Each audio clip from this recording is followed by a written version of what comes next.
அண்ணா தலைவரே போன் தலைவரே சேர்மன்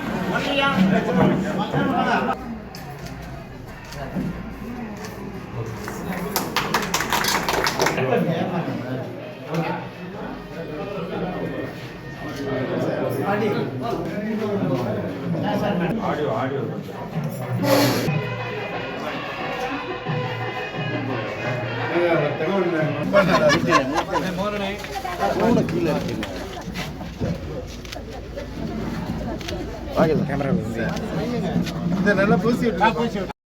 ஒன்றிய பெருந்தலைவர் மற்றும் திராவிட முன்னேற்ற கழகத்தின் ஒன்றிய செயலாளர்கள் மற்றும் அரசு அலுவலர்கள், பத்திரிகை நண்பர்கள் மற்றும் தளபதி அவர்களுடைய வழிகாட்டுதலின் பேரில்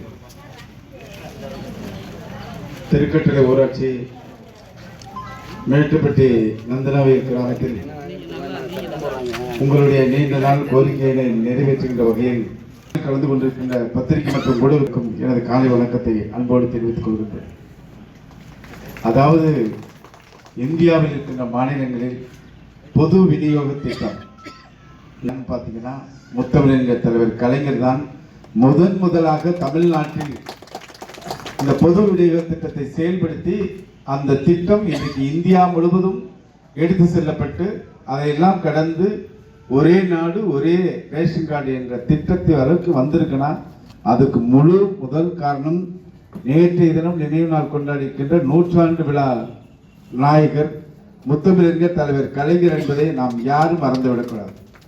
எந்த திட்டமாக இருந்தாலும் அது இந்தியாவில் இருக்கின்ற அத்தனை திட்டங்களுக்கும் முன்னோடி மாநிலம் தமிழ்நாடு.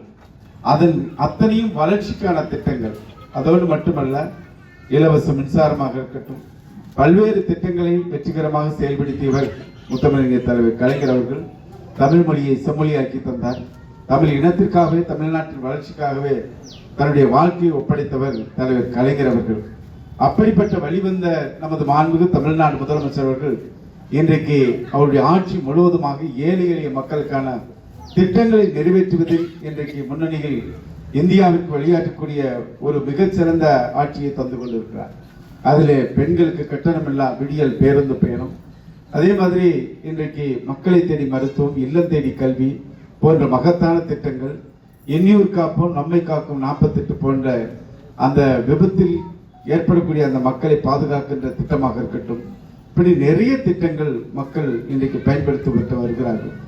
அதோடு மட்டுமல்ல, தமிழ்நாட்டில் இருக்கின்ற 1,17,00,000 குடும்ப தலைவர்களுக்கு கலைஞர் மகளிர் உரிமை தொகை என்கின்ற மகத்தான திட்டத்தை செயல்படுத்தி காட்டிய இந்தியாவின் ஒரே முதலமைச்சர் நமது தமிழ்நாடு முதலமைச்சர் தலைவர் தளபதி என்பதை நாம் யாரும் மறந்துவிடுவோம்.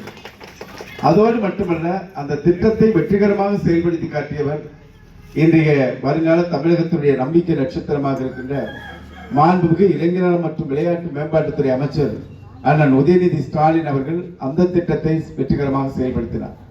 அதோடு மட்டுமல்ல, இன்றைக்கு நாளைக்கு நம்ம முதலமைச்சர் கோயம்புத்தூர்ல ஒரு திட்டத்தை தொடங்க இருக்கிறார், தமிழ் புதல்வன் திட்டம். முதல்ல பாத்தீங்கன்னா, பெண்களுக்கு +2 முடிச்சுட்டு உயர்கல்வி படிக்கிறப்போ நிறைய குடும்பங்கள்ல ஏழை எளிய குடும்பத்தை சார்ந்தவர்கள் +2 படிச்சது போதும்னு பெண்களை கல்வியை நிறுத்திட்டாங்க. இதை அறிந்த நம்ம முதலமைச்சர் அவர்கள் அந்த புதுமை பெண் திட்டத்தின் மூலமாக மாதம் ரூபாய் 1000 வழங்குகின்ற திட்டத்தை செயல்படுத்தினார். அதன் மூலமாக இன்றைக்கு பெண்கள் கல்வி உயர்கல்வி படிக்கின்ற அந்த சதவீதமானது அதிகரித்திருக்கிறது. அப்படிப்பட்ட திட்டத்தினுடைய தொடக்கம் நாளைய தினம் தமிழ் புதல்வன் திட்டத்தின் மூலமாக +2 முடித்துவிட்டு உயர்கல்வி படிக்கின்ற மாணவர்களுக்கும் அந்த திட்டத்தினை தொடங்கி வைக்க இருக்கிறார்கள் என்பதை தெரிவித்துக் கொள்கின்றோம். அவருடைய ஆட்சியினுடைய அத்தனை திட்டங்களையும் பார்த்தோம்னா விளிம்பு நிலை மக்கள், அடித்தட்டு மக்களுடைய ஆட்சிக்காக இன்றைக்கு நமது முதலமைச்சர் அவர்கள் 24 மணி நேரத்தில் 20 மணி நேரம் உழைக்கின்ற அந்த ஆட்சியில் தான் இன்றைக்கு இது போன்ற நிகழ்வுகள்லாம் நடைபெற்றுக் கொண்டிருக்கிறது.